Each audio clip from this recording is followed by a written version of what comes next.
आप सबको जय यीशु। मुक्ति की राह में ये धर्मोपदेश के लिए उपयोग किया गया ये किताब, इसका अध्याय 10 आज हम करेंगे। आज हम उसको समझेंगे। ये अध्याय का शीर्षक है क्रिस्तीय जीवन एवं माध्यम, यानी क्रिस्तीय जीवन और सामूहिक माध्यम, यानी कि सोशल मीडिया। सोशल मीडिया का हमारे जीवन में क्या महत्व है और क्रिस्तीय होने के नाते माध्यमों का हमारे जीवन पे क्या असर पड़ता है, इसको हम इस अध्याय में समझेंगे। इस अध्याय को शुरू करने से पहले आइए हम प्रार्थना करें। हे पिता हमारे, हमें आशीष दीजिए, हमें वरदान दीजिए कि हमें ज्ञान, बुद्धि और विवेचना शक्ति मिले। हम स्वर्ग राज्य के रहस्यों को समझ पाएं और जो कुछ भी हम पढ़ाई कर रहे हैं इसे समझकर प्रभु की महिमा के लिए उपयोग करें। हमारे जीवन में आने वाली कठिनाइयां, दुख, तकलीफ और सभी चुनौतियों को सामना करने की शक्ति मिले और सामर्थ्य मिले। इसके लिए हम आपसे प्रार्थना करते हैं। हे हमारे पिता जो स्वर्ग में है, तेरा नाम पवित्र माना जाए, तेरा राज्य आए, तेरी इच्छा जैसे स्वर्ग में है वैसे पृथ्वी पर भी हो। हमारा दैनिक आहार आज हमें दे, हमारे अपराध तथा पाप हमें क्षमा कर, जैसे हमने अपने अपराधियों को क्षमा किया है। हमें परीक्षा में न पड़ने दे, परंतु बुराई से बचा। पिता, पुत्र और पवित्र आत्मा के नाम पर आमीन। आप सबको फिर से जय यीशु। क्रिस्तीय जीवन एवं माध्यम, इस अध्याय को शुरू करने से पहले इसकी शुरुआत में एक कहानी दी गई है। इस कहानी को पहले समझेंगे। ये कहानी तब की बात है जब यूनान में एक बार लड़ाई हो रही थी और यूनान के एक किले को दुश्मनों ने घेर रखा था।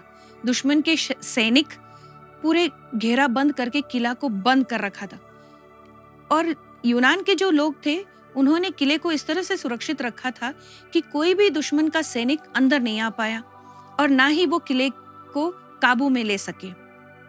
फिर दुश्मनों ने हार मानकर, हताश होकर वो पीछे हट गए, यानी शत्रु ने अपने सैनिकों को हटा दिया और वो चले गए।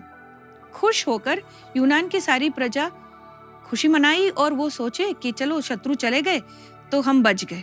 और ये सोचकर जब उन्होंने उनके किले का दरवाजा उठाया तो उन्होंने देखा बाहर एक लकड़ी का घोड़ा खड़ा है। लकड़ी का घोड़ा इतने आकार में इतना सुंदर था कि उनके लोगों को, सैनिकों को अच्छा लगा। उन लोगों ने उस लकड़ी के घोड़े को अंदर ले आए और लकड़ी के घोड़े में चक्का भी लगा हुआ था। ये लकड़ी का घोड़ा लोग जब अंदर लेकर आए उसे एक जगह पर रख दिया प्रदर्शन के लिए, ताकि सब लोग देखें। और वो ये लोग समझ रहे थे कि दुश्मन जब भाग गए तो ये लकड़ी का घोड़ा ले जा नहीं पाए, इसीलिए छोड़ के चले गए। ये सोचकर वो खुशी खुशी उस लकड़ी के घोड़े को अपने किले के अंदर रख लिए। लेकिन ये बात तो बाद में पता चली कि ये दुश्मन की एक चालाकी थी। लकड़ी के उस घोड़े के अंदर उन लोगों ने एक सैनिक को बिठा रखा था। सैनिक ने रात में उस लकड़ी के घोड़े से अपने आप को बाहर निकाला और उसने किले के दरवाजे को खोल दिया।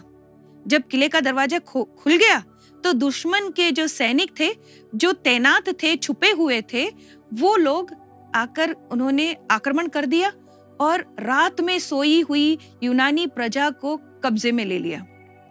इस घटना को ट्रोजन हॉर्स कहते हैं, ट्रोजन हॉर्स। और इसी नाम से बहुत सारी वायरस भी निकलती है, ट्रोजन हॉर्स वायरस, वर्म्स। यानी ये ऐसा तरीका है जो दुश्मन को आगाह करने के बजाय शिथिल कर देता है, खुश कर देता है। और बेचारा जब वो आराम से बैठा रहता है तब दुश्मन आकर आक्रमण कर देता है। यानी धीरे से छुप के दुश्मन पर वार करने का एक तरीका है। ये माध्यम भी आज के इस दौर में सामूहिक माध्यम, यानी माध्यमों का जो प्रहार अपने जीवन में हुआ है, कुछ इसी तरह से ही हुआ है। माध्यमों ने इस तरह से आक्रमण बोल रखा है, हल्ला बोल रखा है कि हर एक व्यक्ति, चाहे वो शहर का हो या गांव का, चाहे वो छोटा बच्चा हो या युवक हो या वृद्ध हो, हर एक इंसान के जीवन में आज माध्यमों का प्रहार है। माध्यमों का इस तरह से बोलबाला है कि हम ये कह सकते हैं कि माध्यम एक व्यक्ति का सहारा बन गया है। आधुनिक माध्यम का एक सम्मोहन शक्ति है। यानी आधुनिक माध्यम, आज के दौर में आधुनिक माध्यम ऐसा हो गया है कि वो हर व्यक्ति के साथ हम सफर बनकर चलता है। हम सफर यानी साथ में चलने वाला। कोई अपने साथी को भूल जाए, कोई अपने दोस्तों को भूल जाए, लेकिन कोई आज की दुनिया में आधुनिक माध्यम को अलग रख नहीं सकता, क्योंकि आधुनिक माध्यम के द्वारा ही लोग एक दूसरे से जुड़े हुए हैं। आज एक घर में व्यक्ति, अगर 4 व्यक्ति एक परिवार में रहते हैं तो आपस में कम जुड़े हुए होते हैं, लेकिन दूर दूर के देश के, यानी अमेरिका, ब्रिटेन, अरब कंट्रीज के लोग आपस में ज्यादा जुड़े हुए हैं, क्योंकि ये आधुनिक माध्यम के द्वारा जुड़ना ज्यादा आसान है। दूर के लोगों के हम करीब आ चुके हैं और करीब के लोगों से हम दूर हो चुके हैं। ये सिर्फ एक व्यक्ति या 2 व्यक्ति की बात नहीं है, ये लगभग दुनिया के हर एक व्यक्ति की कहानी है। और विशेषकर जब मैं ये कहूंगी कि ये जो धर्म उपदेश की जो किताब है मुक्ति की राह में, ये बनी थी 2014 में, और 2014 में जो बात कही गई है इसमें कि आधुनिक माध्यम महत्वपूर्ण है। जब हम देखेंगे 2021 में ये कहानी, ये ऐसा एक दौर है जहां पर महामारी चल रही है, लोग अपने घरों में बैठे हुए हैं, लेकिन दुनिया में पूरा सारा काम चल रहा है और सब कुछ ऑनलाइन। आज आप एक घड़ी खरीदना चाहते हैं तो आप बस एक क्लिक कीजिए, Amazon पर ऑर्डर कीजिए और आपका घड़ी आपके घर पहुंच जाएगा।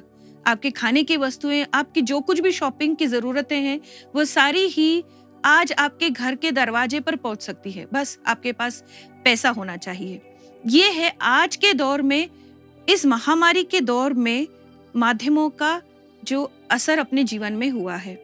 यानी आज के इस दौर में माध्यम का इतना बड़ा असर हुआ है कि कोई अपने आधुनिक माध्यम को अलग नहीं रख सकते हैं। आधुनिक माध्यम के 3 उपयोग हैं। सबसे पहले ज्ञान देना, दूसरा शिक्षा देना, तीसरा मनोरंजन करना। 3 उपयोगों को पहले हम अच्छी तरह से समझ लेते हैं। ज्ञान देना, आधुनिक माध्यम से ही हमें दुनिया के बारे में पता चलता है। यानी दूर देशों की संस्कृति, उनके रहन सहन, उनके तौर तरीके, वहां पर घटने वाली घटनाएं, उनके बारे में हमें उसी समय पता चल जाती है। समाचार का जो वो भूतकाल हुआ करता था, यानी कल कोई घटना हुई और हम न्यूज़पेपर में या समाचार पत्र में आज पढ़ते हैं, ऐसी स्थिति तो कब की चली गई। अब ऐसा हो रहा है कि घटना आज हुई और हमें आज ही पता चल जाता है कि क्या हुआ। और इससे भी ज्यादा हम समझ ले कि आज की दुनिया में फेसबुक पर या ट्विटर पर या ऐसे आधुनिक माध्यम हैं जिस पर हम लाइव देख सकते हैं। यानी जो हो रहा है उसी समय हम उसको देख सकते हैं कहाँ क्या हो रहा है। आधुनिक विज्ञान इतना आगे बढ़ चुका है कि हम आज के दिन के समाचार आज, अभी और इसी पल जान सकते हैं। ये हुआ ज्ञान का भंडार। यानी दुनिया में, इस ब्रह्मांड में जितनी सारी चीजें हैं, जितनी सारी देश हैं और जितने सारे लोग हैं, इनके बारे में जो समाचार, जो ज्ञान है, वो एक बड़ा सा एक भंडार की तरह हमारे सामने रखा गया है और ये आधुनिक माध्यम के द्वारा ही हमें प्राप्त होता है। क्या ज्ञान चाहिए और किस ज्ञान को हमें जानना चाहिए, ये भी समझने में हमें तकलीफ होगी, क्योंकि ज्ञान इतना विशाल हो चुका है, एक समुद्र की तरह इतना विशाल हो चुका है ज्ञान की हम सोच भी नहीं सकते कि इसकी शुरुआत कहाँ पर है और इसका अंत कहाँ है। ज्ञान ऐसे भरा पड़ा है दुनिया में उस ज्ञान को बस हमें देखना है, समझना है और जानना है। ज्ञान प्राप्ति के लिए यह सबसे अच्छा उपयोगी मार्ग है सामूहिक माध्यम, यानी आधुनिक सामूहिक माध्यम। दूसरा, शिक्षा। आप सभी जानते हैं बच्चों को, आज मैं अगर ये वीडियो कर रही हूँ ये इसलिए हो रहा है क्योंकि महामारी के इस दौर में एक शिक्षक पाठशाला में नहीं जा पाता है और अपने बच्चों को वहां पर सीधे सामने एक दूसरे के सामने बिठाकर पढ़ा नहीं पाता है, और इसलिए एक ऐसी व्यवस्था की गई है कि हम वीडियो बना रहे हैं और इसे ऑनलाइन स्मार्टफोन पर, व्हाट्सएप पर भेज रहे हैं या फिर यूट्यूब पे भेज रहे हैं, जहां पर लोग जहां अपने घर में बैठे हैं वो वहां से देख ले और समझ ले और सीख ले। आज पूरी दुनिया में जो भी बच्चे पढ़ाई करते हैं वो ऑनलाइन पढ़ाई होती है। ये या तो गूगल मीट या जूम मीट या फिर स्मार्टफोन पर व्हाट्सएप, बस इसी के द्वारा आज की पढ़ाई चल रही है। यानी शिक्षा भी आधुनिक माध्यम द्वारा ही की जा रही है। ये कितना प्रभावशाली है ये हम नहीं कह सकते हैं कि इसके अंदर जब इसकी आधुनिकता और बढ़ जाएगी, जब इसमें और बहुत सारे गुणों को भरा जाएगा, तब जाकर शिक्षा और अच्छी हो जाएगी और एक पाठशाला में बैठकर सीखने की जो उपयोगी शिक्षा बनती है, उसी तरह ऑनलाइन की पढ़ाई भी उतनी ही प्रभावशाली होने के लिए आधुनिक तकनीकें लोग ढूंढ रहे हैं। बट तब तक तो शिक्षा ऑनलाइन ही चल रही है और शिक्षा के क्षेत्र में एक विस्फोट की तरह आधुनिक माध्यम ने कब्जा कर लिया है। पूरा आज की पढ़ाई पूरी आधुनिक माध्यम के द्वारा ही की जा रही है। तीसरी बात, मनोरंजन। मनोरंजन के बारे में तो कहने की कोई जरूरत ही नहीं है। एक समय हुआ करता था जब चीन की एक ऐप होती थी टिकटॉक, कुछ समय पहले उसे बैन किया गया, लेकिन फिर भी उसके इतने अलग अलग तरीके के ऐप आए हैं कि मनोरंजन के लिए कोई कमी नहीं रह गई। आज मनोरंजन के लिए बस आप अपने आधुनिक माध्यम को खोल ले और आपके पास मनोरंजन के इतने सारे साधन आपके सामने हैं। आज ताश भी खेलते हैं तो ऑनलाइन खेलते हैं। आज कोई लूडो खेलना चाहता है, चेस खेलना चाहता है तो वो ऑनलाइन है। मनोरंजन की पूरी एक दुनिया अपने सामने, आपके सामने, मेरे सामने वहां पड़ी हुई है। एक समुद्र की तरह इतनी विशालकाय एक दुनिया खुल गई है। हम बस खोले और मनोरंजन हमारे सामने है। ये हुई आधुनिक माध्यम की जो 3 उपयोग हैं हमारे जीवन में। ये हुए 3, ज्ञान देना, शिक्षा देना और मनोरंजन का उपयोग। ऐसे 3 उपयोग हुए आधुनिक माध्यम के। माध्यमों के नकारात्मक प्रभाव। आधुनिक सामूहिक माध्यम जो हमारे जीवन का एक अंग बन चुके हैं, उसके कुछ नकारात्मक प्रभाव भी हैं। जैसे आप दवाई लो तो जो आपकी बीमारी है उसके साथ साथ वो बीमारी को अगर दूर भी हटाएं तो भी दवाई की अपनी साइड इफेक्ट होती है। हर एक चीज जो किसी के जीवन में अधिक मात्रा में हो जाती है तो उसका अपना दुष्प्रभाव होता है। इसी तरह माध्यमों का अपने जीवन में होना, इसका अपने आप में ही एक दुष्प्रभाव है। एक नहीं, कई ऐसे दुष्प्रभाव है। उन नकारात्मक प्रभावों को हम देखेंगे। जब हम नकारात्मक प्रभावों को हम समझेंगे, हमें उनका ज्ञान होगा, तब हम उसे अपने जीवन से अलग रख पाएंगे और उसका जो प्रभाव है उसे कम कर सकते हैं। तो ये जानना जरूरी है कि नकारात्मक प्रभाव क्या है। हम ये जानते हैं कि आधुनिक सामूहिक जो माध्यम है उसके द्वारा एक व्यक्ति अपने जीवन में किस तरह से उसका उपयोग कर सकते हैं। लगभग एक व्यक्ति के लिए माध्यम जो है, यानी सामूहिक माध्यम जो है, वो काफी महत्वपूर्ण है।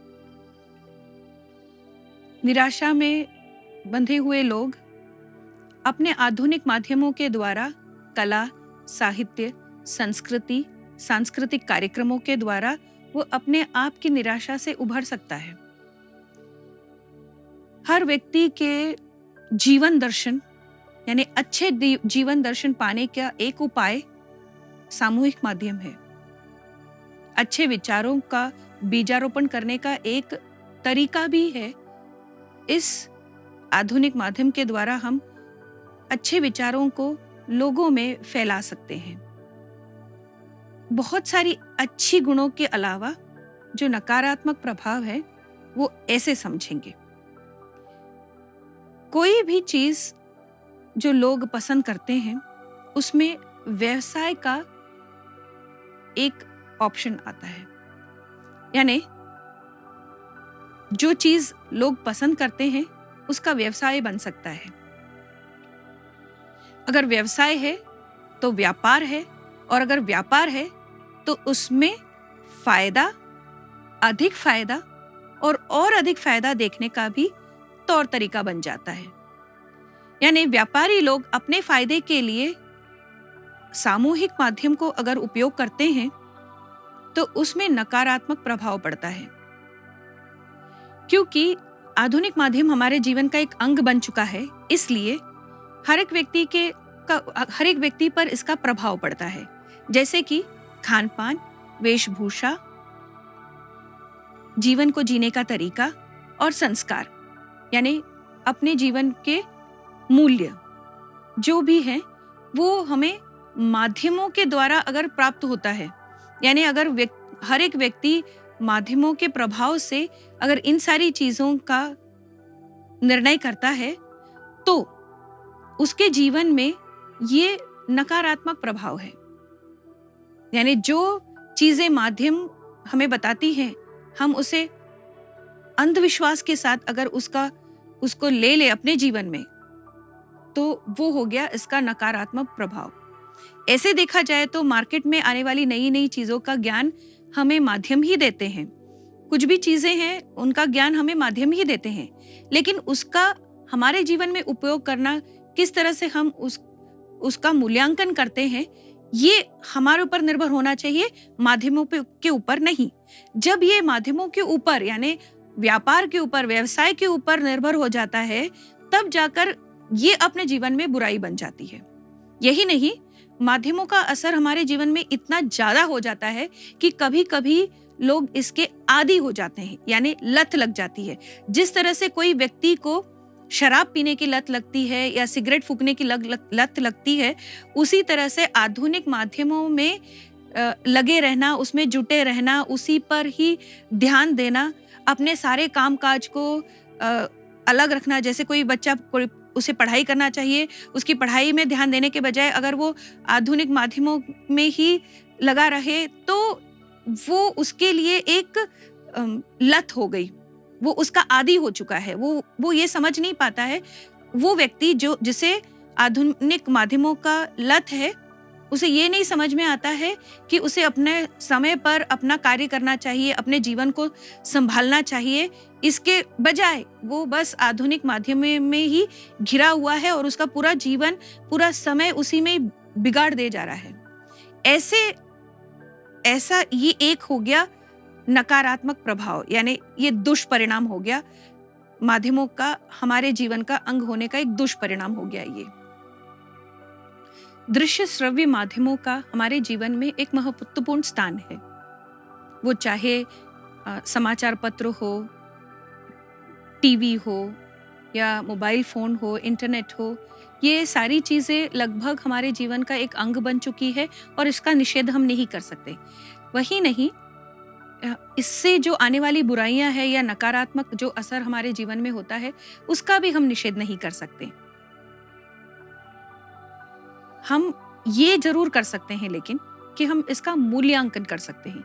यानी माध्यमों का मूल्यांकन करने के बाद माध्यम कितने महत्व रखते हैं और कहाँ पर माध्यम का स्थान होना चाहिए, कितना उसका दायरा होना चाहिए, किस हद तक हमें अपने जीवन में माध्यमों का उपयोग करना चाहिए, ये हर एक व्यक्ति पर निर्भर है और हर एक व्यक्ति के मनोभाव पर निर्भर है कि वो इसे किस तरह से उपयोग करता है।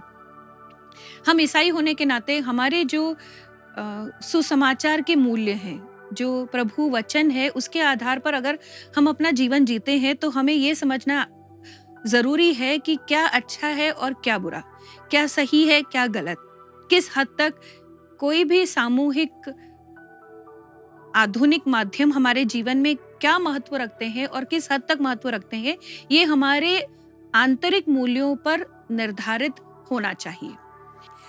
दृश्य श्रव्य माध्यमों के दुरुपयोग का या दुष्प्रभाव का हमें सामना करना पड़ेगा ही।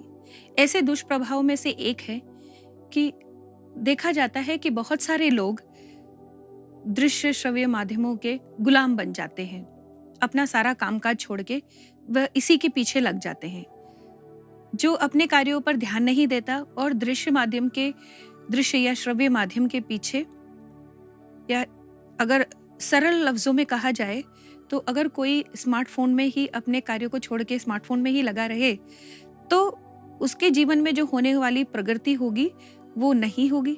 और इसके कारण क्योंकि प्रगति नहीं हो रही है, वो इंसान अपने कार्य पर ध्यान नहीं दे पा रहा है और दृश्य माध्यम के या सामूहिक माध्यमों के लत में पड़ गया है, तो उसका जीवन या फिर उसके जीवन में हम कह सकते हैं कि पराजित होना निश्चय है। जो आधुनिक माध्यम के क्षेत्र में काम करते हैं उनको 7 चीजों का ध्यान रखना चाहिए। पहला, जो कार्यक्रम एवं स्पष्टीकरण एक समाज के सदाचार के योग्य नहीं है, माध्यम ऐसी बातों से पीछे हटे। अपरिहार्य परिस्थितियों में मर्यादा का पालन करें। अंधविश्वास, दुराचार, अत्याचार आदि के खिलाफ जनता में जागरूकता पैदा कर उन्हें एकजुट होने की प्रेरणा दे। भ्रष्टाचार में लिप्त एवं स्वजन पक्षपात करने वालों के खिलाफ समाज की चेतना जागृत करे। चौथा, बाजारीकरण एवं व्यावसायिकता की अधिकता के कारण नष्ट हुई नैतिकता को बहाल करे। स्वार्थपरता, निहित इच्छाओं के संरक्षण से ज्यादा माध्यम समाज की चेतना के रखवाले बन जाएं। यथार्थ मूल्य धारणा की ओर ले जाने वाले एक बदल संस्कृति पर माध्यम हमेशा जोर दे। सत्य को वस्तुनिष्ठ रूप से प्रस्तुत करते हुए माध्यम देश के विकास और भलाई की ओर ले चले। इन 7 बातों पर हर कोई जो माध्यम में काम करता है उनको जागरूक रहना जरूरी है और इनको समझना जरूरी है। अगली बात, कलीसिया माध्यमों को कैसे देखती है और उसका मूल्यांकन कैसे करती है।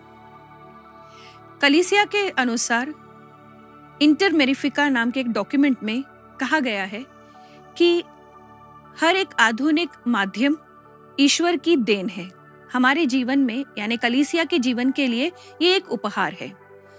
प्रभु ईसा मसीह चाहते हैं कि हम स्वर्ग राज्य की घोषणा दुनिया के चारों कोनों तक फैलाएं और सबको बताएं कि प्रभु प्रेम क्या है, पिता परमेश्वर का प्रेम क्या है। प्रेम के सुसमाचार को दूर दूर तक फैलाने के लिए दृश्य और श्रव्य माध्यम हमारी मदद कर सकते हैं। ये सबसे भला कार्य ये होगा कि अगर हम प्रभु की महिमा के लिए माध्यमों का उपयोग करें तो ये कितना अनुभवी हो सकता है। प्रभु के वचनों को और प्रभु की सूरत को दूर दूर तक पहुंचाने के लिए संभवित सभी मार्गों को अपनाना चाहिए और सभी माध्यमों का उपयोग किया जाना चाहिए। ये संत पापा बेनेडिक्ट 16वें ने 2008 में माध्यम दिवस के दिन कहा था। इसके अलावा इंटर मेरिफिका नामक डॉक्यूमेंट में, इंटर मेरिफिका 2, ये डॉक्यूमेंट में लिखा गया है, समय और परिस्थिति की अपेक्षा के अनुसार प्रेरिताई कार्य के समस्त क्षेत्र में विचार विनिमय के माध्यमों का लाभ उठाने में कलीसिया के सभी संतान एकजुट होकर उत्साह से कार्य करें।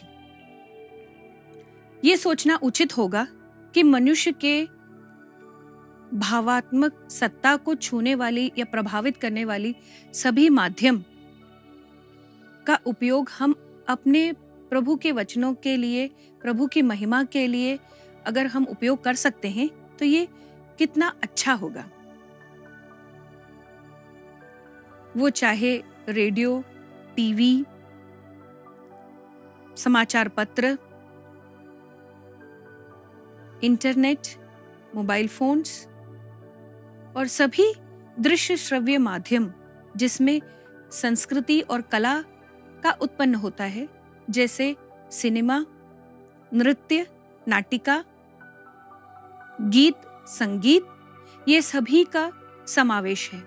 ये सभी अपनी कला द्वारा संस्कृति पर प्रभाव डालते हैं।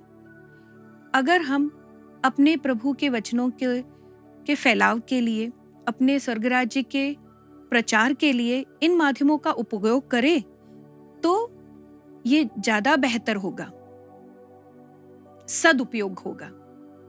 आने वाले समय में हमें ये खोज करना है कि कलीसिया किस तरह से दूरसंचार के माध्यमों को प्रभु के वचनों के प्रचार में उपयोग कर सकता है। इस कार्य के लिए हम जितना हो सके लोगों को और अपने आर्थिक सहायता द्वारा प्रचार के माध्यमों को विकसित करने के लिए परिश्रम करें। दूरसंचार के इन माध्यमों का उपयोग अगर अच्छी तरीके से करा जाए तो वो स्वर्ग राज्य की घोषणा में और प्रभु की महिमा के लिए इसका उपयोग किया जा सकता है। ये पाठ का अंतिम चरण है। इसमें आगे प्रश्नों को दिया गया है, आप उन प्रश्नों को पढ़िए और पाठ में से ही उसका उत्तर ढूंढ निकालिए। इस पाठ के आखिरी में एक वचन दिया गया है जो आपको कंठस्थ करना है और वो वचन ऐसे हैं। संत मार्कुस के सुसमाचार अध्याय 16 पद संख्या 15 में दिया गया है, तुम संसार के कोने कोने में जाओ और सुसमाचार का प्रचार करो। इस वचन को आप कंठस्थ कीजिए, ये आपके लिए अच्छा होगा। दूरसंचार के सभी माध्यमों को आप विवेकपूर्ण उपयोग करें, प्रभु की महिमा के लिए ही इसका उपयोग करें। धन्यवाद।